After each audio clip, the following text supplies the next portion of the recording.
Functions तभी तक simple होते हैं जब तक वो दिखते हैं।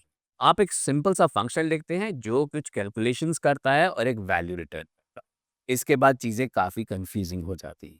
आर्ग्यूमेंट्स और पैरामीटर के डिफरेंस का आर्ग्यूमेंट ही खत्म नहीं होता।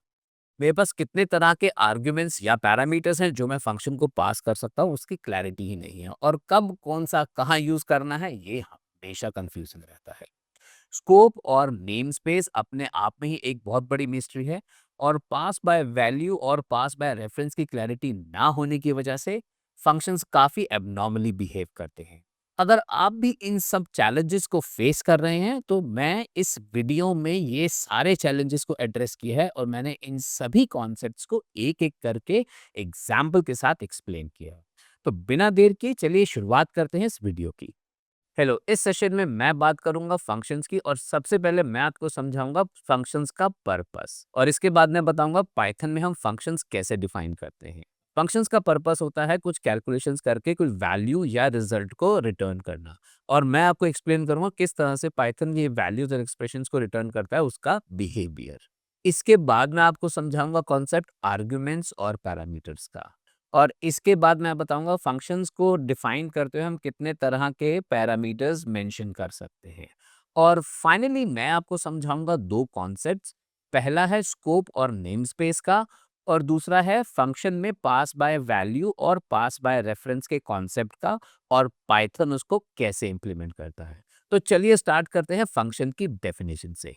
तो अगर मैं फंक्शन की डेफिनेशन, तो function is a block of code जो एक स्पेसिफिक टास्क करता है। नाउ ये फंक्शन इनपुट भी एक्सेप्ट करता है और इंफॉर्मेशन को प्रोसेस करके आउटपुट देता है। जनरली ये फंक्शन रीयूजेबल होते हैं, और मैं इन फंक्शंस को डिफरेंट पार्ट्स ऑफ प्रोग्राम में कॉल कर सकता हूँ। और जो सबसे बड़ा एडवांटेज मेरे को फंक्शंस का मिलता है कि ये मेरे को हेल्प करते हैं कोड को ऑर्गेनाइज करने में, रिपीटिशन को रिड्यूस करने में, और मॉड्यूलराइज करने में। ना इससे पहले कि मैं इसको और डिटेल में बताऊं, सबसे पहले हम ये कॉन्सेप्ट समझते हैं कि फंक्शन हमको चाहिए ही क्यों, और मैं ये समझाने की कोशिश करूंगा खाने से। तो सपोज कीजिए आपके पास एक बहुत बड़ी प्लेट है चावल की, और उसके साथ है आपके पास दाल, दही और सब्जी, और आपका जो एम है वो है उसको फिनिश करना। सो प्रोबेबली आप राइस को 3 छोटी प्लेट्स में डालेंगे, और एक प्लेट में आप उसके साथ दाल मिक्स करेंगे, दूसरी में दही, और तीसरी में वेजिटेबल्स।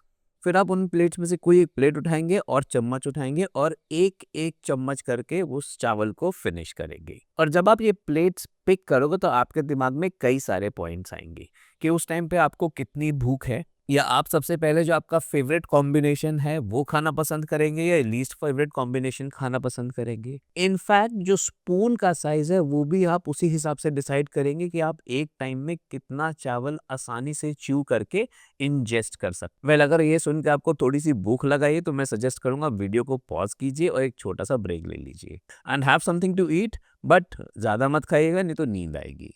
चलिए अब वापस आते हैं और इसको रिलेट करते हैं प्रोग्रामिंग के साथ। सो जो 3 अलग अलग प्लेट्स आपने देखी, आप इनको कंसिडर कर सकते हैं 3 अलग अलग रिक्वायरमेंट सॉफ्टवेयर प्रोग्राम की। तो जनरली हम जब भी कोई सॉफ्टवेयर प्रोग्राम लिखते हैं वो किसी एक रिक्वायरमेंट के अगेंस्ट ही लिखते हैं। सो जब आपने कोई एक प्लेट पिक करी खाने के लिए तो उस टाइम पे भी आपके दिमाग में कई थॉट्स थे।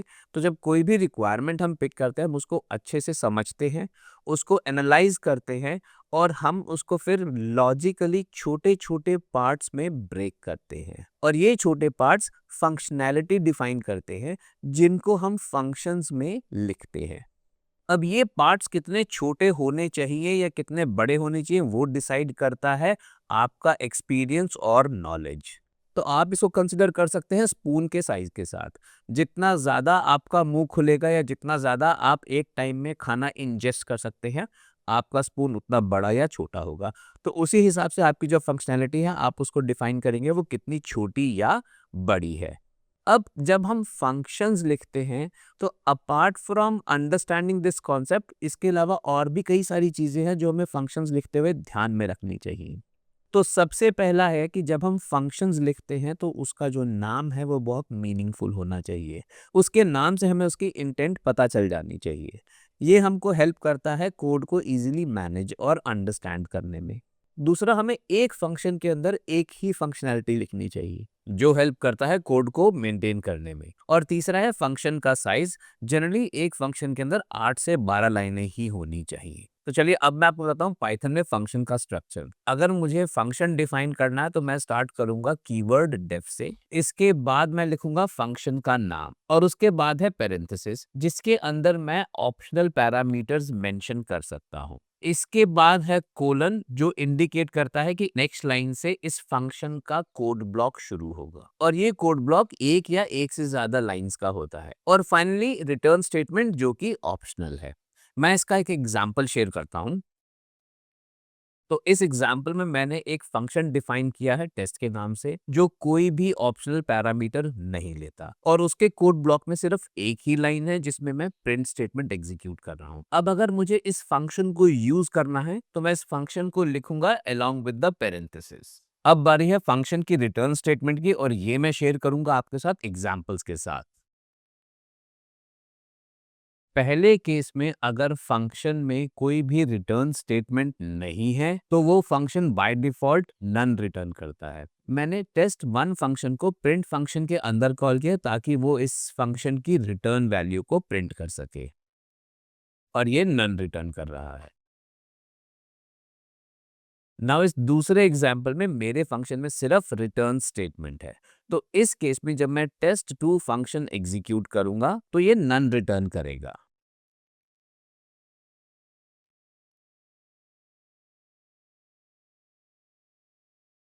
ना इस तीसरे एग्जाम्पल में मेरा फंक्शन जो है वो ट्रू वैल्यू रिटर्न कर रहा है और जब मैं इसको कॉल करूंगा तो प्रिंट स्टेटमेंट मुझे ट्रू वैल्यू प्रिंट करके देगा। इस रिटर्न स्टेटमेंट में मैं कोई भी लिटरल वेरिएबल या ऑब्जेक्ट भी रिटर्न कर सकता हूं।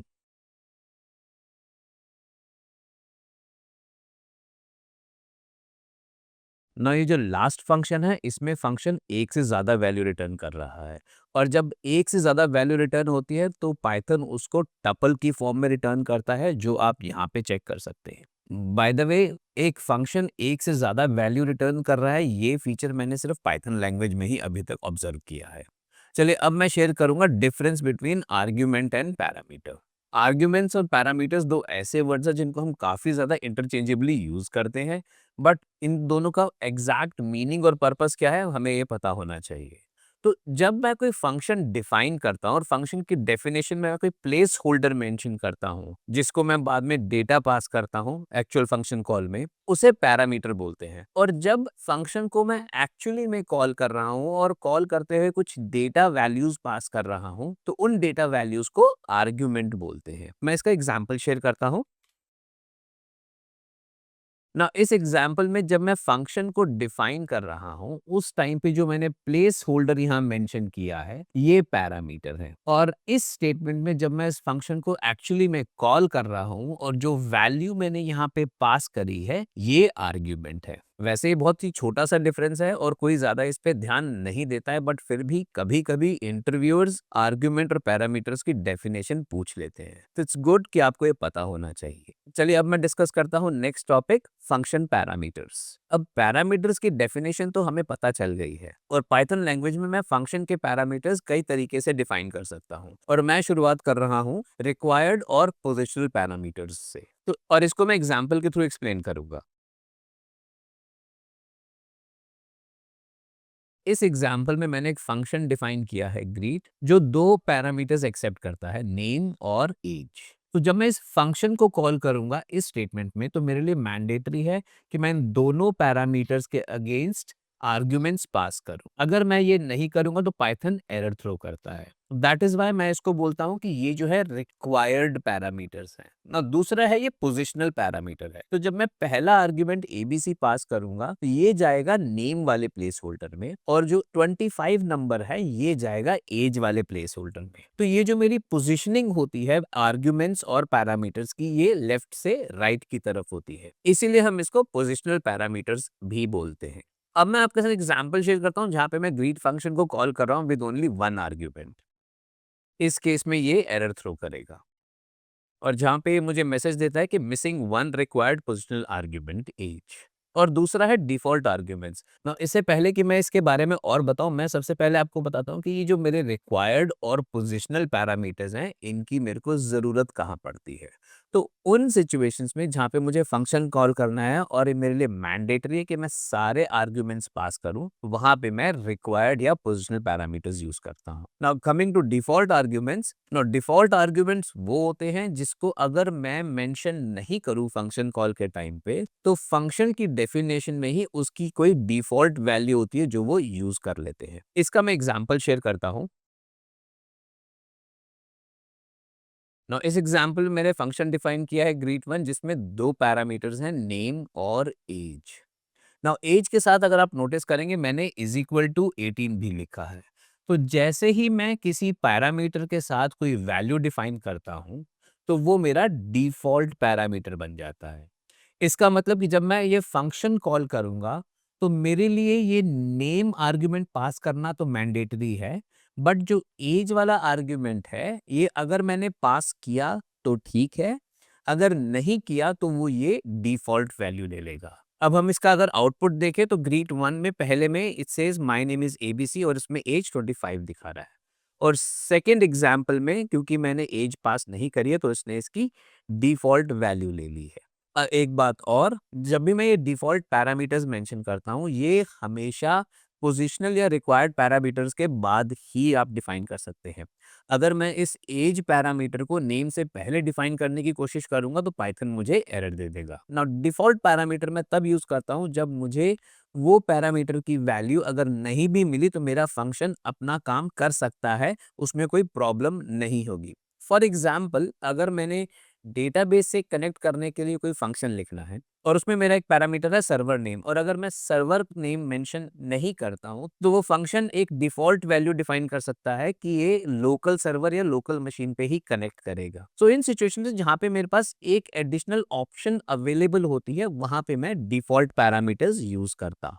अभी तक मैंने जितनी भी फंक्शन कॉल्स यहाँ पे लिखी हैं, उसमें मैंने सीधा आर्ग्यूमेंट पास किया है। नाउ मैं फंक्शन कॉल में पैरामीटर नाम भी मेंशन कर सकता हूँ, जैसे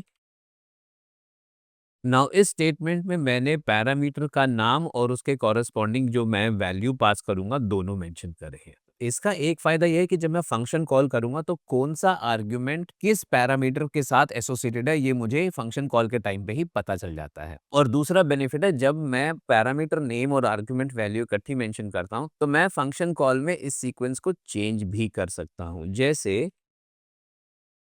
नाउ इस केस में मैंने एज पहले मेंशन किया है और नेम बाद में मेंशन किया है। अब क्योंकि मैंने ये पैरामीटर नेम और आर्गुमेंट वैल्यू साथ में मेंशन करी है, तो ये फंक्शन कॉल भी वैलिड है। जो फंक्शंस सिर्फ पोजिशनल पैरामीटर्स एक्सेप्ट करते हैं, ये स्टाइल उसके लिए भी वैलिड है। मींस मैं ग्रीट फंक्शन को भी अगर कॉल करता हूं, तो वो भी ठीक से चलेगा। सो इस डिस्कशन ने सेट किया है बेसलाइन मेरे नेक्स्ट टॉपिक का, जो है नेम्ड पैरामीटर्स। सो नेम्ड पैरामीटर्स वो होते हैं जो मेरे लिए पाइथन मैंडेट करता है कि मैं जब आर्ग्यूमेंट पास करूं, तो उसके साथ पैरामीटर नेम भी मेंशन करूं, और अगर मैं पैरामीटर नेम मेंशन नहीं करूंगा, तो पाइथन एरर थ्रो करता है। इसका मैं एग्जांपल शेयर करता हूं।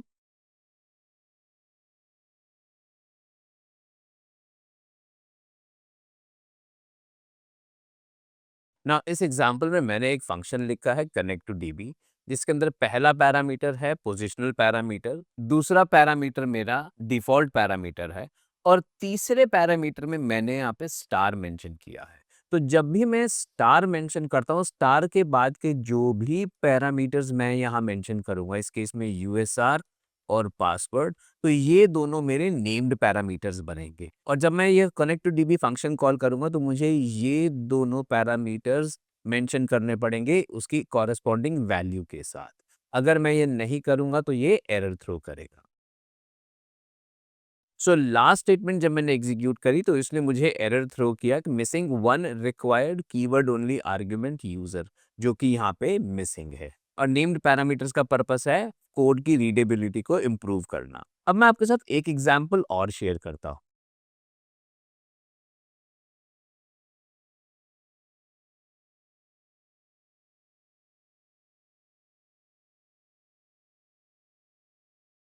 ना इस स्टेटमेंट में मैंने पैरामीटर और वैल्यूज की जो सीक्वेंस है, उसको मैंने चेंज किया है, और उसके बावजूद भी ये फंक्शन कॉल प्रॉपरली एग्जीक्यूट हुआ है।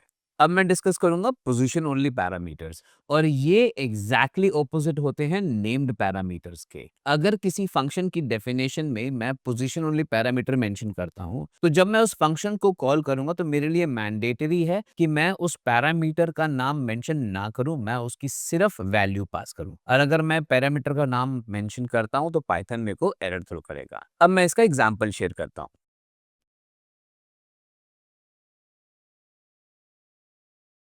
ना इस फंक्शन डेफिनेशन में जो मेरा पहला पैरामीटर है नेम, उसको मैंने as a position only parameter mention किया है। और किसी भी पैरामीटर को अगर मुझे पोजीशन ओनली मेंशन करना है तो मुझे ये स्लैश मेंशन करना पड़ेगा। तो जब भी मैं पैरामीटर लिस्ट में स्लैश मेंशन करता हूं तो उसके लेफ्ट में जितने भी मेरे पैरामीटर्स हैं वो पोजीशन ओनली पैरामीटर्स बन जाएंगे। पहली स्टेटमेंट को जब मैं एग्जीक्यूट करूंगा तो कोई भी एरर नहीं आएगा। नाउ सेकंड स्टेटमेंट में जैसे ही मैंने नेम मेंशन किया तो पाइथन ने मुझे ये टाइप एरर थ्रो किया, जिसमें इसने मेंशन किया है कि position only argument passed as keyword argument, और जो मैंने argument as a keyword pass किया वो है नेम। अब मैं आता हूँ next topic variable length arguments में, जिसको हम रेफर करते हैं स्टार आर्ग से। सो अभी तक जितने भी फंक्शंस हमने डिफाइन करे हैं, हमें ऑलरेडी पता है कि वो फंक्शन कितने पैरामीटर्स रिसीव करेगा। बट उन सिचुएशंस में जहां मुझे पता ही नहीं है कि मेरे को फंक्शन में कितने पैरामीटर्स रिसीव करने हैं, उस केस में मैं वेरिएबल लेंथ आर्ग्यूमेंट यूज करता हूँ। इसका मैं आपको एग्जाम्पल शेयर करता हूँ। नाउ इस एग्जाम्पल में मैंने एक फंक्शन डिफाइन किया है ऐड नंबर्स, और उसको मैंने एक ही पैरामीटर नेम दिया है जो है आर्ग्स के नाम से। सो अगर मुझे किसी एक पैरामीटर में मल्टीपल वैल्यूज रिसीव करनी है तो मुझे उसके नाम से पहले स्टार लगाना पड़ेगा। कंफ्यूज मत होइएगा, जब मैंने नेम्ड आर्ग्यूमेंट्स दिए थे तो नेम्ड आर्ग्यूमेंट्स के केस में स्टार के बाद कॉमा था। इस केस में मुझे स्टार और वेरिएबल नेम्स बिना कॉमा के मेंशन करना है। नाउ ये आर्ग्स जो वर्ड है ये एक स्टैंडर्ड फॉर्म है जो हम यूज करते हैं। आप इसमें कोई भी वर्ड यूज कर सकते हो, बट मैं जनरली आर्ग्स पे ही स्टिक रहता हूँ क्योंकि सभी इसको आर्ग्स की तरह ही रेफर करते हैं। ना ये जो वेरिएबल नंबर ऑफ आर्ग्यूमेंट्स है जो आर्ग्स में रिसीव होंगे, पाइथन इसको टपल में कन्वर्ट करता है। तो इस स्टेटमेंट मेरे को वो आर्ग्स एज अ टपल दिखाएगा, और इस स्टेटमेंट में मेरे को आर्ग्स की इंडिविजुअल वैल्यूज दिखाएगा। और आखिरी में मैंने सम फंक्शन यूज किया है जो एक आइटरेबल एक्सेप्ट करता है। इस केस में मैंने ये आर्ग्स टपल इसको दिया है, और ये मेरे को इन नंबर्स का सम टोटल रिटर्न करेगा। सो ये वाला जो प्रिंट स्टेटमेंट है इसका आउटपुट है ये टपल, और ये वाला जो प्रिंट स्टेटमेंट है इसका आउटपुट है ये इंडिविजुअल वैल्यूज जो मैंने मेंशन करी हैं फंक्शन कॉल में यहाँ पे। और रिजल्ट में वैल्यू आई है 45, जो कि सम टोटल है इन नंबर्स का। ना इस एग्जांपल में मैंने आर्क्स को इंडिविजुअली यूज किया है, और आर्क्स जो है वो पोजिशनल पैरामीटर्स होते हैं। ना अब इस एग्जांपल में मैं आर्क के साथ और भी पैरामीटर्स यूज करूंगा। ना इस फंक्शन में मैंने सबसे पहले एक पोजिशनल पैरामीटर मेंशन किया है, उसके बाद डिफॉल्ट पैरामीटर, और तीसरे में मैंने स्टार आर्ग्स मेंशन किया है। अब मैं जब इस फंक्शन को कॉल करूंगा तो ये जो 10 की वैल्यू है ये ए में जाएगी, और जो 20 की वैल्यू है वो बी में जाएगी, और उसके बाद 30, 40 और 50 जो है वो आर्ग्स में जाएंगे। अब अगर मैं ये चाहूं कि मेरी बी की वैल्यू जो है वो डिफॉल्ट 10 ही रहे और 20, 30, 40, 50 जो है वो आर्ग्स में जाए, तो ये पॉसिबल नहीं है, क्योंकि ए और बी दोनों पोजिशनल आर्ग्यूमेंट्स हैं, तो ये दोनों 10 और 20 को कंज्यूम करेंगे, और स्टार आर्ग्स के अंदर बाकी की 3 वैल्यूज जाएंगी। सो जब हम स्टार आर्ग्स यूज कर रहे हैं और उससे पहले किसी पैरामीटर में मैंने डिफॉल्ट वैल्यू यूज करी है तो उसका कोई भी यूज नहीं होगा। तो इसमें मेरा सजेशन होगा कि हम उस डिफॉल्ट वैल्यू को ना ही रखें, क्योंकि ये अननेसेसरी कंफ्यूजन क्रिएट करेगा। तो दूसरा, मैं ए और बी को नेम्ड पैरामीटर की तरह भी यूज कर सकता हूं तब तक जब तक मेरे पास स्टार आर्ग्स नहीं है। अगर मेरे फंक्शन में स्टार आर्ग्स मेंशन्ड है तो मैं ए और बी को नेम्ड पैरामीटर की तरह यूज नहीं कर सकता। अगर मैं इसको करने की कोशिश करूंगा तो पाइथन मेरे को एरर थ्रो करेगा। अब मैं इसको अगर एग्जीक्यूट करूं तो इस केस में बोलता है कि positional arguments follow keyword arguments. तो मेरे लिए मैंडेटरी है कि जब भी मैं स्टार आर्ग्स मेंशन कर रहा हूं उससे पहले जितने भी मेरे पैरामीटर्स हैं वो पोजिशनल पैरामीटर्स की तरह ही यूज हो। अब जब मैंने इसको एग्जीक्यूट किया तो ए में वैल्यू आई 10, बी में वैल्यू आई मेरी 20, और 30, 40, 50 मेरे आर्ग्स में आ गए। चलिए अब बात करते हैं वेरिएबल आर्ग्यूमेंट्स के कजन क्वार्क्स की, जो नेम्ड आर्ग्यूमेंट्स लेता है। आर्ग्स की तरह क्वार्क्स भी मैं तब यूज करता हूँ जब मुझे कई सारे नेम्ड पैरामीटर्स एक फंक्शन में रिसीव करने हो। अगर एक फंक्शन बहुत सारे पैरामीटर्स एक्सेप्ट करता है तो ये इतना फीजिबल नहीं रहेगा कि मैं सारे के सारे पैरामीटर्स फंक्शन डेफिनेशन के टाइम पे मेंशन करूँ। तो उस सिचुएशन में क्वार्क्स बहुत ही हैंडी होता है। इसका मैं आपको एक प्रैक्टिकल एग्जाम्पल शेयर करता हूँ ना। इस एग्जाम्पल में मैं आपके साथ शेयर कर रहा हूँ माई कनेक्टर लाइब्रेरी, जो मैं पाइथन लैंग्वेज में यूज करता हूँ डेटाबेस से कनेक्ट करने के लिए ना। उस लाइब्रेरी का एक फंक्शन है कनेक्ट, जो कि क्वार्क्स एक्सेप्ट करता है ना। अगर मैं आपको इसके आर्ग्यूमेंट्स बताऊं तो इसके अंदर ऑलमोस्ट 50 डिफरेंट आर्ग्यूमेंट्स है जो यहाँ पे आपको दिख रहे हैं। तो अगर मुझे ये सारे आर्ग्यूमेंट्स फंक्शन की डेफिनेशन में अगर मेंशन करने, तो मेरे फंक्शन की डेफिनेशन बहुत ही बड़ी और कंफ्यूजिंग हो जाएगी। जो फंक्शंस बहुत सारे पैरामीटर्स रिसीव करते हैं, तो उस सिचुएशन में क्वार्क जो एक बहुत ही हैंडी ऑप्शन है। पर जब आप वो फंक्शन की डेफिनेशन लिखेंगे तो उस फंक्शन की डेफिनेशन के अंदर और उसकी डॉक्यूमेंटेशन में आपको क्लियरली मेंशन करना पड़ेगा कि ये फंक्शन कौन कौन से वैलिड पैरामीटर्स एक्सेप्ट करता है और उसकी क्या फंक्शनैलिटी है, जैसे कि इस डॉक्यूमेंटेशन में। मैं आपके साथ इसका एक एग्जांपल शेयर करता हूँ। ना इस एग्जाम्पल में मैंने फंक्शन लिखा है की वैल्यूज, जो एक ही पैरामीटर एक्सेप्ट करता है और उस पैरामीटर के नाम से पहले मैंने 2 स्टार्स मेंशन किए हैं, जो इंडिकेट करता है कि ये वाला जो पैरामीटर है ये नेम्ड पैरामीटर्स ही एक्सेप्ट करेगा ना। इसका नाम मैंने क्वार्क्स इसलिए दिया है क्योंकि ये एक स्टैंडर्ड वर्ड है जो हम लोग यूज करते हैं। तो आप चाहे तो आप कोई और वर्ड भी यूज कर सकते हैं ना। ये फंक्शन जब नेम्ड पैरामीटर्स रिसीव करेगा तो पाइथन उसको डिक्शनरी की फॉर्म में स्टोर करेगा ना। जब मैं ये स्टेटमेंट एग्जीक्यूट करूंगा तो इस फंक्शन में मैं 3 नेम्ड पैरामीटर्स भेज रहा हूं जो पाइथन डिक्शनरी की फॉर्म में स्टोर करता है। तो जब मैं ये वाला प्रिंट स्टेटमेंट एग्जीक्यूट करूंगा तो ये मुझे डिक्शनरी दिखाएगा कीज और वैल्यूज की, जिसमें जो रेड कलर में मेरा टेक्स्ट है वो कीज है और इज इक्वल टू के बाद जो डेटा है वो कीज की कॉरेस्पॉन्डिंग वैल्यूज है ना। स्टार क्वार्क्स जो है ये मुझे कीज प्रिंट करेगा और आखिरी जो फॉर लूप है ये मुझे डिक्शनरी की आइटम्स को रेफर करेगा जिसमें की और वैल्यू दोनों आते हैं और उसको मैं इवेंचुअली प्रिंट करूंगा। इस प्रिंट स्टेटमेंट का आउटपुट ये स्टेटमेंट है, इस प्रिंट स्टेटमेंट का आउटपुट ये स्टेटमेंट है और इस फॉर लूप का आउटपुट ये 3 रोज है। इस एग्जाम्पल में मैंने सिर्फ क्वार्क्स को मेंशन किया, बट अगर फंक्शन में और भी पैरामीटर्स हैं तो क्वार्क्स को मैं सबसे आखिरी में मेंशन करूंगा। अब मैं आता हूं इस डिस्कशन के आखिरी पार्ट पे, जहां मैं आपके साथ इन अलग अलग पैरामीटर्स की सीक्वेंस शेयर करूंगा। Now, इस एग्जाम्पल में मैंने हर तरह का पैरामीटर मेंशन किया है। तो ए और बी अगर देखें तो ये मेरे पोजिशनल ओनली पैरामीटर्स है क्योंकि ये स्लैश से लेफ्ट हैंड साइड में है। नाउ जो सी है ये मेरा पोजिशनल या कीवर्ड पैरामीटर है। इसके बाद मैंने स्टार आर्ग्स मेंशन किया है जो कि मेरा again positional variable length argument है। नाउ जो डी और ई है ये दोनों मेरे नेम्ड आर्ग्यूमेंट्स हैं क्योंकि ये दोनों सिंगल स्टार के बाद मेंशन हो रहे हैं। और आखिरी में मेरे पास डबल स्टार क्वार्क्स है जो मेरा variable length named arguments accept करेगा। जब मैं इस फंक्शन को कॉल करूंगा तो 1 और 2 ए और बी को असाइन होंगे, 3 जो है वो सी को असाइन होगा,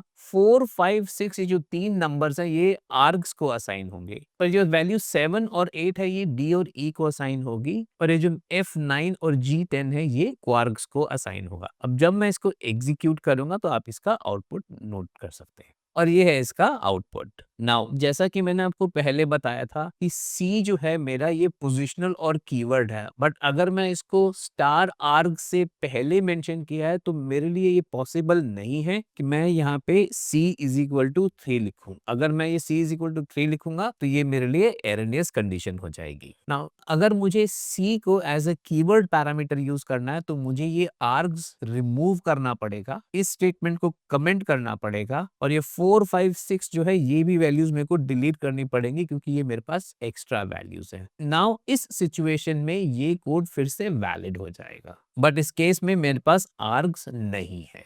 हियर इज द आउटपुट।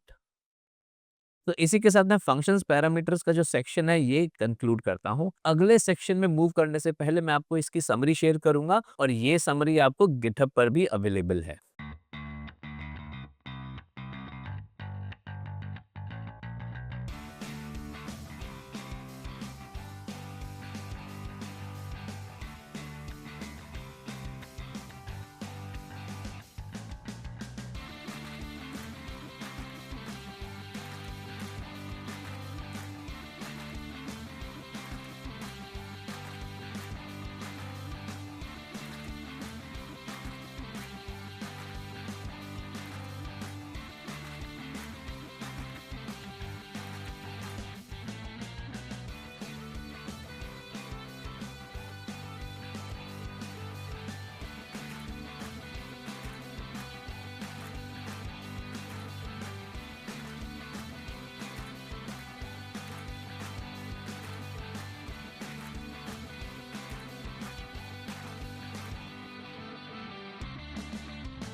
अब अगला टॉपिक है वेरिएबल स्कोपिंग का। तो वेरिएबल स्कोपिंग मेरे को हेल्प करता है किसी भी वेरिएबल के स्कोप को जानने में। मतलब जो वेरिएबल मैंने पाइथन में डिफाइन किया है वो मुझे प्रोग्राम के किस पार्ट में अवेलेबल है और किस पार्ट में अवेलेबल नहीं है। सो पाइथन में 4 लेवल्स की स्कोपिंग है: लोकल, एनक्लोज्ड, ग्लोबल और बिल्ट इन। और मैं सबसे पहले आपको समझाता हूँ लोकल स्कोप के बारे में।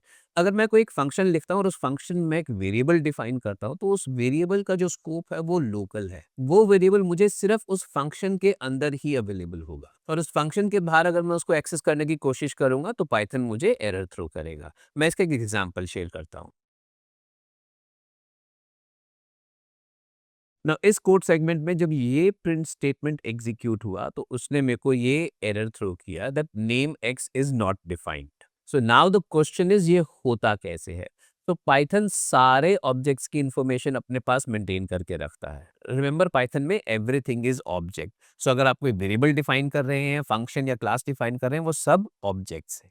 और पाइथन ऑब्जेक्ट्स की इंफॉर्मेशन अलग अलग लेवल पे मेंटेन करता है in a form of a dictionary, जिसको हम बोलते हैं name space. So for example, अगर मैंने वेरिएबल डिफाइन किया है x इज इक्वल टू 10, तो उस डिक्शनरी में की होगी x और उसकी कॉरेस्पॉन्डिंग वैल्यू होगी 10। और अगर मैंने कोई फंक्शन डिफाइन किया है तो फंक्शन का नाम होगा की और उसकी वैल्यू होगी मेमोरी में वो रेफरेंस जहां पे वो फंक्शन डिफाइंड है। सो जब मैंने ये टेस्ट फंक्शन लिखा, उस टाइम पे पाइथन ने टेस्ट फंक्शन के लेवल पे एक नेम स्पेस क्रिएट किया जिसका स्कोप इस फंक्शन के लेवल का ही है, और उस नेम स्पेस के अंदर उसने एक एंट्री ऐड करी x इक्वल्स टू 10। सो जब मैं इस फंक्शन को एग्जीक्यूट करूंगा तो वो इस x को रेफर उस नेम स्पेस में करेगा और वहां पे वो मेरे को इसकी वैल्यू प्रिंट करेगा। अब क्योंकि इसका जो रेफरेंस है वो लोकल है, मींस जैसे ही मेरा ये फंक्शन का एग्जीक्यूशन खत्म होगा, एक्स का रेफरेंस भी मेरा खत्म हो जाएगा। तो उसके बाद की जो ये प्रिंट स्टेटमेंट है ये मुझे एरर थ्रो करेगी, क्योंकि इस लेवल पे जो मेरा नेम स्पेस है वहां पे एक्स की कोई भी डेफिनेशन नहीं है। अब मैं आपके साथ एक और एग्जांपल शेयर करता हूँ। इस एग्जाम्पल में फंक्शन टेस्ट में मैंने एक ही चेंज किया है, जहाँ पे मैंने x को 200 की वैल्यू असाइन करी है, और इसके बाद मैंने एक और वेरिएबल डिफाइन किया है x इज इक्वल टू 100, जो कि फंक्शन से बाहर है। अब जब मैं ये टेस्ट फंक्शन एग्जीक्यूट करूंगा तो ये मुझे यहाँ पे 200 की वैल्यू प्रिंट करके देगा, और ये वाला प्रिंट स्टेटमेंट जो है ये मेरे को 100 देगा। So now the question again here is, Python को कैसे पता चल रहा है कि किस टाइम पे 200 और किस टाइम पे 100 प्रिंट करना है? Again the answer is name space. So जैसे ही मेरा ये फंक्शन बनता है और यहाँ पे मैंने एक वेरिएबल डिफाइन किया x इज इक्वल टू 200, तो उस केस में एक लोकल नेम स्पेस बनेगा जिसके अंदर एक एंट्री होगी x जिसकी वैल्यू है 200। और जब मैं ये प्रिंट स्टेटमेंट एग्जीक्यूट करूंगा तो ये सबसे पहले लोकल नेम स्पेस को चेक करेगा वैल्यू के लिए, और उसको वहां पे x इज इक्वल टू 200 की वैल्यू मिलेगी और इसलिए वो यहाँ पे 200 प्रिंट करेगा। बट जैसे ही ये फंक्शन एग्जीक्यूशन खत्म होगा, मेरा जो लोकल नेम स्पेस है वो भी एग्जिस्ट नहीं करेगा। तो नाउ जब ये वाली जो प्रिंट स्टेटमेंट है, इस केस में ये फिर से अपना जो लोकल नेम स्पेस है ना, क्योंकि मैंने ये एक्स जो है वो स्क्रिप्ट के लेवल पे किया है तो ये ग्लोबल नेम स्पेस को बिलोंग कर रहा है। मैं फिर भी यही बोलूंगा कि प्रिंट स्टेटमेंट जो अपना इसका खुद का लोकल नेम स्पेस है, जो कि which is equivalent to global name space, तो उस नेम स्पेस में ये फिर से एक्स को चेक करेगा। अब वहां पे जो एक्स की वैल्यू है वो 100 है, इसलिए ये प्रिंट स्टेटमेंट मुझे 100 प्रिंट करके देगा। अब मैं आपको दिखाता हूँ कि ये लोकल नेम स्पेसेस दिखते कैसे हैं। नाउ अब इस कोड सेगमेंट में मैंने दो नई प्रिंट स्टेटमेंट्स ऐड करी हैं। एक्स के डेफिनेशन के बाद एक जो मैंने एक्स को फंक्शन के बाहर डिफाइन किया, और एक जो मैंने टेस्ट फंक्शन के अंदर डिफाइन किया है। अब जब मैं इसको एग्जीक्यूट करूंगा तो ये जो पहला आउटपुट है, ये आउटपुट है मेरा इस लोकल्स का। और यहाँ पे अगर मैं एक्सट्रीम राइट में स्क्रॉल करता हूँ तो यहाँ पे ये मेरे को वैल्यू दिखा रहा है x इज इक्वल टू 100। सो ये है मेरा ग्लोबल नेम स्पेस इस लेवल पे। ना जब मैंने यही सेम स्टेटमेंट फंक्शन के अंदर कॉल किया तो उसने मुझे ये आउटपुट दिया जिसमें x की वैल्यू 200 है ना। इसीलिए जब ये प्रिंट स्टेटमेंट एग्जीक्यूट हुआ तो इसने लोकल नेम स्पेस में x की वैल्यू चेक करके 200 प्रिंट करी, और जब मैंने ये वाला प्रिंट स्टेटमेंट एग्जीक्यूट किया तो उसने यहाँ पे x की वैल्यू चेक करी जो कि 100 है, और इसीलिए उसने यहाँ पे 100 प्रिंट किया। सो नाउ ये लोकल फंक्शन है क्या? सी लोकल्स फंक्शन जब मैं एग्जीक्यूट करता हूँ तो ये मुझे जो मेरा एग्जिस्टिंग नेम स्पेस है वहाँ पे जितने भी मेरे ऑब्जेक्ट्स डिफाइंड हैं उनका की वैल्यू पेयर मेरे को ये रिटर्न करता है। तो जब मैंने ये स्टेटमेंट रिटर्न एग्जीक्यूट करी तो उसने मुझे ग्लोबल नेम स्पेस की वैल्यूज दिखाई, और जब मैंने ये लोकल्स एग्जीक्यूट किया तो मुझे उसने इस फंक्शन का जो नेम स्पेस है उसकी सारी वैल्यूज जो है उसका की वैल्यू पेयर मेरे को शेयर किया। और लोकल्स की तरह ही मेरे पास एक और फंक्शन होता है ग्लोबल्स। नाउ ग्लोबल्स फंक्शन जो है ये भी मुझे की वैल्यू रिटर्न करता है सारे ऑब्जेक्ट्स की। फर्क ये है कि जो लोकल्स फंक्शन है वो मुझे रीड ओनली वैल्यू रिटर्न करता है। सो जो लोकल्स फंक्शन का जो आउटपुट है इस लेवल पे वो सेम है ग्लोबल्स फंक्शन का भी। बट अगर मैं ये ग्लोबल्स फंक्शन इस फंक्शन के अंदर एग्जीक्यूट करूंगा तो इस केस में ये लोकल्स और ग्लोबल्स का आउटपुट डिफरेंट हो जाएगा। ग्लोबल्स मुझे फिर भी ग्लोबल्स वैल्यू रिटर्न करेगा, और ये जो लोकल्स है जब मैं यहाँ एग्जीक्यूट करूंगा तो वो फंक्शन का जो नेम स्पेस है उसकी वैल्यूज मेरे को रिटर्न करेगा। अब मैं इस कोड में एक छोटा सा चेंज और करता हूँ। अब मैं ये जो x इज इक्वल टू 200 का स्टेटमेंट है मैं इसको कमेंट कर रहा हूँ ना। इस केस में जब मैं इस कोड को दोबारा से एग्जीक्यूट करूंगा तो दोनों केस में प्रिंट स्टेटमेंट्स मुझे 100 की वैल्यू देंगे ना। अब इसको भी समझते हैं कि ये कैसे हो रहा है ना। जब मैंने ये फंक्शन एग्जीक्यूट किया तो इसका पहला स्टेटमेंट है प्रिंट लोकल्स, और यहाँ पे इसने मुझे एक ब्लैंक डिक्शनरी दी है विच मीन्स इस फंक्शन में मैंने कोई भी वेरिएबल डिफाइन नहीं किया है। सो जब ये प्रिंट स्टेटमेंट एग्जीक्यूट होगा तो पाइथन सबसे पहले x को लोकल नेम स्पेस में ढूंढेगा जहां पे उसको ये नहीं मिलेगा, और फिर इसके बाद ये ढूंढेगा ग्लोबल नेम स्पेस में। अब क्योंकि ग्लोबल नेम स्पेस में मेरे पास x की वैल्यू 100 यहाँ पे डिफाइंड है जो मैंने इधर डिफाइन करी थी, ये उसकी वैल्यू को प्रिंट कर देगा। और फाइनली जब मैं ये प्रिंट स्टेटमेंट रन करूंगा तो ये एनीवे ग्लोबल नेम स्पेस को पिक करके अगेन x की वैल्यू 100 प्रिंट करेगा। नाउ व्हिच मींस अगर मैं टेस्ट फंक्शन में कोई ग्लोबल वेरिएबल को एक्सेस कर रहा हूं तो मैं उसकी वैल्यू को रीड कर सकता हूं। तो इसका रीजन ये है कि जब मैं किसी भी वेरिएबल को एक्सेस करता हूं तो पाइथन सबसे पहले उसको लोकल नेम स्पेस में ढूंढता है, और अगर वो वेरिएबल लोकल नेम स्पेस में नहीं मिला तो उसी वेरिएबल को फिर वो ग्लोबल नेम स्पेस में ढूंढेगा। अगर ये वेरिएबल वहां मिल जाता है तो उसका वैल्यू प्रिंट कर देगा, और अगर ये ग्लोबल नेम स्पेस में भी नहीं मिला तो उस केस में ये एरर थ्रो कर देगा। तो दैट इज वाई इन दोनों केसेस में मेरे को 100 की वैल्यू प्रिंट हुई है। नाउ मेरे लिए ये पॉसिबल है कि मैं इस x की वैल्यू को रीड कर सकूं, बट अगर मुझे इस x की वैल्यू को फंक्शन में अपडेट करना है तो मैं क्या करूं? तो उस केस में मैं कीवर्ड यूज करूंगा ग्लोबल, और उसके साथ मैं मेंशन करूंगा वेरिएबल x। ना ये स्टेटमेंट इंडिकेट कर रही है कि मैं अब x वेरिएबल जो कि मैंने ग्लोबल लेवल पे डिफाइन किया है उसको मैं फंक्शन के अंदर एडिट भी कर सकता हूँ। और अगर मैं ये स्टेटमेंट मेंशन नहीं करता और मैं सीधा x इज इक्वल टू 20 लिखने की कोशिश करूंगा तो ये यहाँ पे x का एक लोकल वेरिएबल बनाएगा, और ये चेंज का इम्पैक्ट इस वेरिएबल पे नहीं आएगा। इसका कारण ये है कि जब भी हम कोई वेरिएबल डिफाइन करते हैं पाइथन में, पाइथन उसको उस कॉन्टेक्स्ट के हिसाब से उसका लोकल स्कोप ही रखता है। मतलब अगर मैंने x इज इक्वल टू 20 ये फंक्शन में डिफाइन किया तो इस कॉन्टेक्स्ट में वो x को लोकल रखेगा। बट अगर मैंने यहाँ पे x को एज अ 100 डिफाइन किया तो वो इस कॉन्टेक्स्ट में इस वेरिएबल को भी लोकल रखेगा। ऑल्दो ये ग्लोबल के इक्विवेलेंट है, बट जब हम मॉड्यूल्स के बारे में बात करेंगे तो ये पिक्चर और भी ज्यादा क्लियर होगी।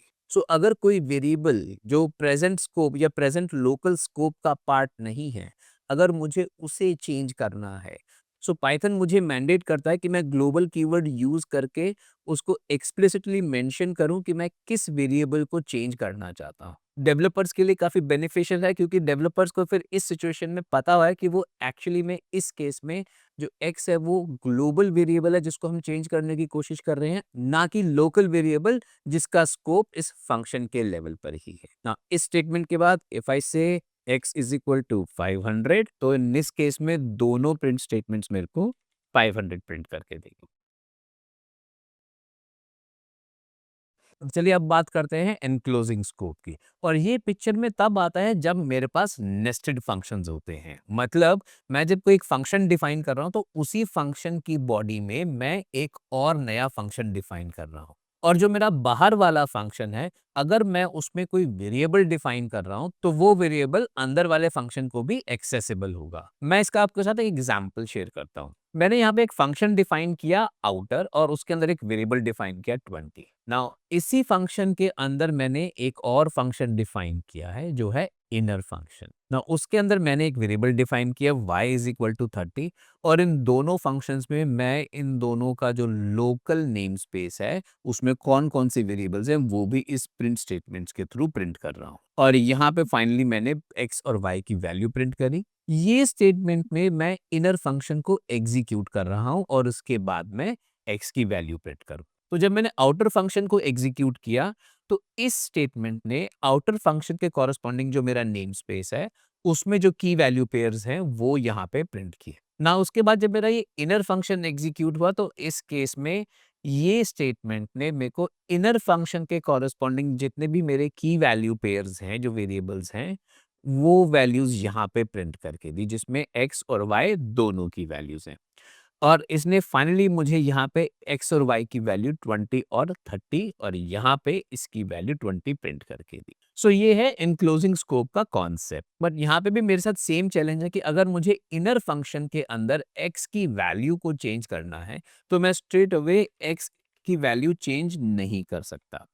जैसे ही मैं ये स्टेटमेंट एग्जीक्यूट करूंगा तो यहाँ पे x का एक नया वेरिएबल बन जाएगा जिसकी वैल्यू होगी 50 और जैसे ही मैं इस फंक्शन के स्कोप से बाहर आऊंगा तो ये प्रिंट स्टेटमेंट मुझे फिर भी 20 की वैल्यू ही प्रिंट करके देगा। नाउ मुझे इस x की वैल्यू इनर फंक्शन में अपडेट करनी है तो यहाँ पे मैं कीवर्ड यूज करूंगा non local with value x जो इंडिकेट कर रहा है कि नाउ मैं इस x को मॉडिफाई करना चाहता हूं इनर फंक्शन में और ये स्टेटमेंट अब इस x को अपडेट करेगा और जब मैं इस कोड को दोबारा से एग्जीक्यूट करूंगा तो मुझे ये x की वैल्यू 50 दिखाएगा। अब अगले एग्जाम्पल में मैं ग्लोबल और एनक्लोजिंग स्कोप के कॉन्सेप्ट को एक साथ शेयर करता हूँ ना। इस एग्जाम्पल में मैंने सबसे पहले एक ग्लोबल वेरिएबल डिफाइन किया विद वैल्यू 10 और जब मैं ये स्टेटमेंट प्रिंट करूंगा तो ये मुझे ग्लोबल नेम स्पेस में जितने भी ऑब्जेक्ट्स हैं उसका की वैल्यू पेयर शेयर करेगा और जिसमें ये वेरिएबल और वैल्यू भी इंक्लूड होंगे।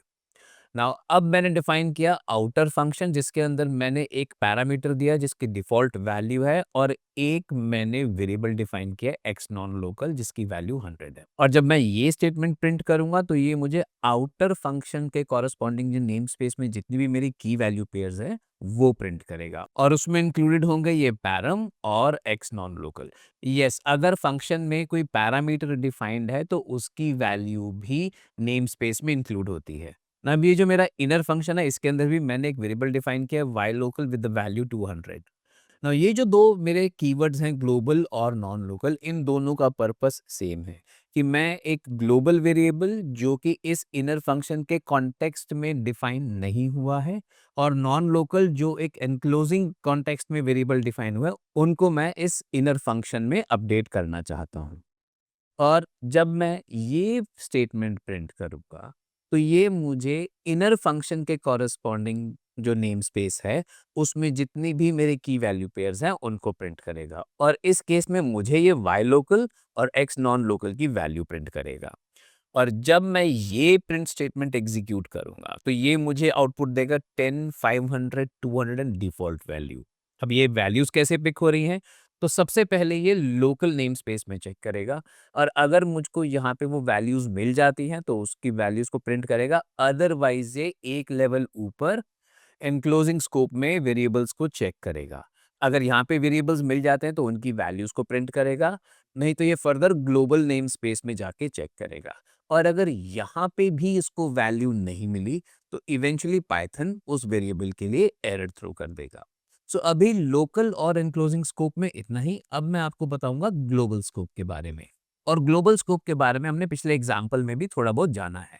सो अगर मैं कोई वेरिएबल डिफाइन करता हूँ स्क्रिप्ट लेवल पे या आउटसाइड ऑफ फंक्शन तो उसका ग्लोबल स्कोप होता है।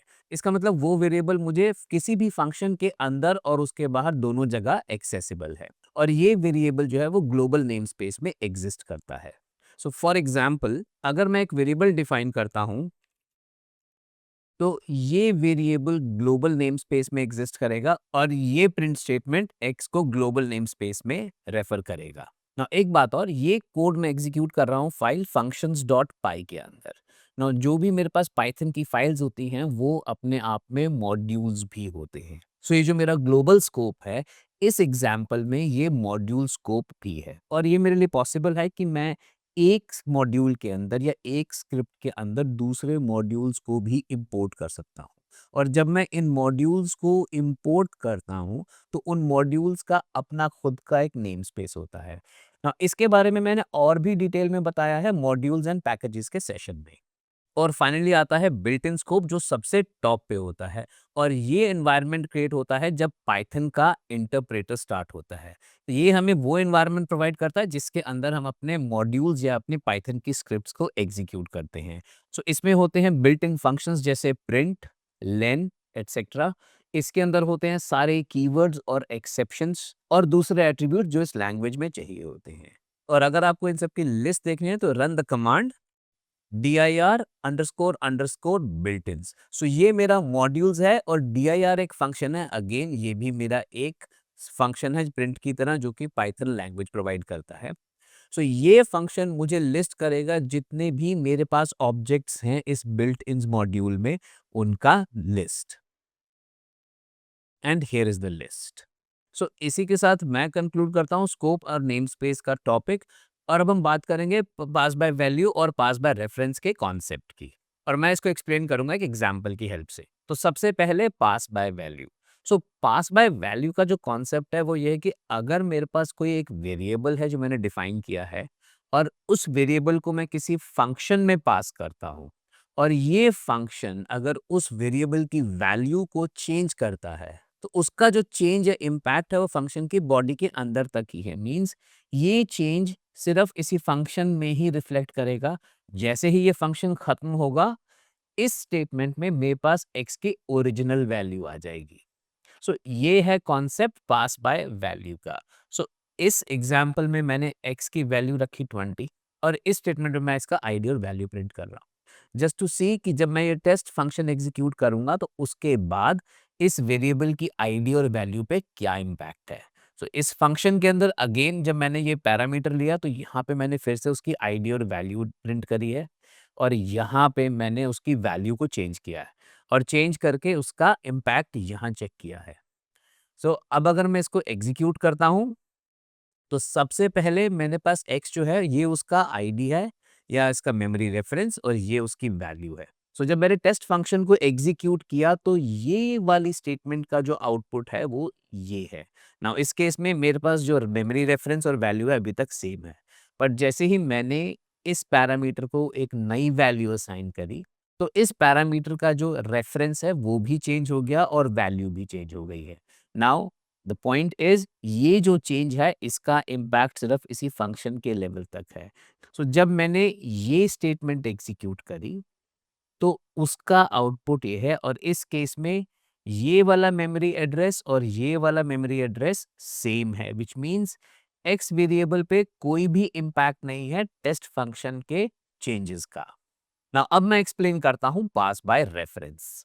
नाउ पास बाय रेफरेंस को भी मैं एक एग्जांपल के थ्रू समझाता हूं। तो पास बाय रेफरेंस का कॉन्सेप्ट कहता है कि जब मैं किसी वेरिएबल को फंक्शन में पास करता हूं और वो फंक्शन उस वेरिएबल की वैल्यू को चेंज करता है और वो चेंज फंक्शन कॉल के बाद भी रिफ्लेक्ट होता है तो वो मेरा कॉन्सेप्ट है पास बाय रेफरेंस का, जिसमें वो चेंज है वो फंक्शन कॉल के बाद भी विजिबल है। तो इस एग्जाम्पल में मैंने एक लिस्ट बनाई है माई लिस्ट और जिसको मैंने टेस्ट फंक्शन में पास किया है। सो फंक्शन कॉल से पहले जब मैंने इसकी आईडी और वैल्यूज प्रिंट करी तो ये है उसका आउटपुट और फंक्शन कॉल के अंदर भी मेरे पास सेम आउटपुट है। नाउ यहाँ पे मैंने लिस्ट का फर्स्ट एलिमेंट जो है उसकी वैल्यू चेंज करी है टेस्ट से और जब मैं यहाँ पे दोबारा से प्रिंट कर रहा हूँ तो ये मेरे को अपडेटेड वैल्यू दिखा रहा है। और फाइनली फंक्शन कॉल के बाद भी जब मैंने ये वाली स्टेटमेंट प्रिंट करी तो इसने मुझे लिस्ट में जो चेंजेस है वो यहाँ पे रिफ्लेक्ट कर दिए हैं। ना आप नोटिस करेंगे कि इस एग्जाम्पल में हर बार जो मेरे पास आईडी है ये जो मेमोरी रेफरेंस है वो सेम है और पिछले एग्जाम्पल में जब हमने वैल्यू यहाँ पे चेंज करी थी तो हमारे पास उसकी आईडी भी चेंज हो गई थी। ना इसमें एक छोटा सा ट्विस्ट भी है। अब अगर मैं लिस्ट के एलिमेंट को अपडेट ना करके पूरी लिस्ट को अपडेट करने की कोशिश करूं तो देखते हैं क्या होता है। ना इस एग्जाम्पल में मैंने एक नई लिस्ट रेफ पैरम को असाइन करी है। तो इसका अगर हम चेंज देखें तो यहाँ पे इसने एक नई लिस्ट बनाई है जो कि एक नए मेमोरी एड्रेस पे है।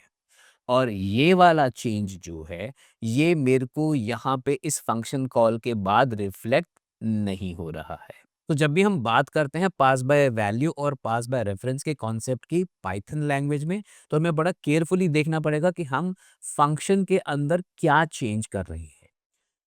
सो जिस तरह से ये चेंजेस हमने देखे हैं माय लिस्ट के अंदर जो कि एक म्यूटेबल डेटा टाइप है, अगर मैं उसकी एक एलिमेंट को चेंज कर रहा हूँ तो उसका चेंज मुझे फंक्शन के बाद भी विजिबल है। बट अगर मैं उस पैरामीटर को एक नई लिस्ट के साथ असाइन करता हूँ तो ये जो चेंज है ये फंक्शन लेवल पे ही होता है। और इस लिस्ट की बजाय अगर मैं डिक्शनरी यूज करूँ तो भी सेम बिहेवियर रहेगा। हमें बस ये ध्यान रखना है कि जब मेरे पास डेटा टाइप्स जो मैं पास कर रहा हूँ फंक्शन में वो म्यूटेबल है या इम्यूटेबल है। तो एज़ लॉन्ग एज़ जब मैं इस पैरामीटर को किसी नई वैल्यू से असाइन कर रहा हूँ, तो उस केस में इम्यूटेबल और म्यूटेबल डेटा टाइप्स दोनों के चेंजेस फंक्शन लेवल पे ही रहेंगे।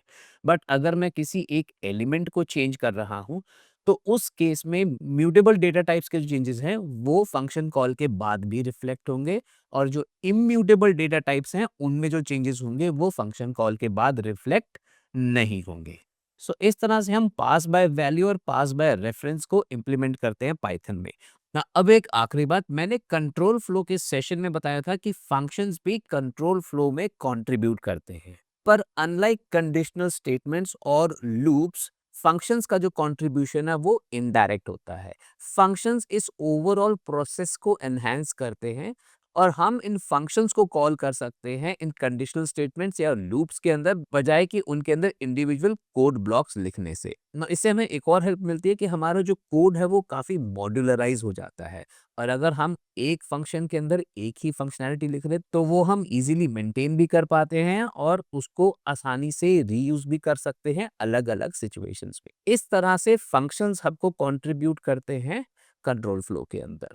और अब टाइम है एक और समरी का।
और इसी के साथ मैं फंक्शंस का सेशन कंक्लूड करता हूँ। मिलते हैं नेक्स्ट सेशन में। Till then keep learning. Thank you very much.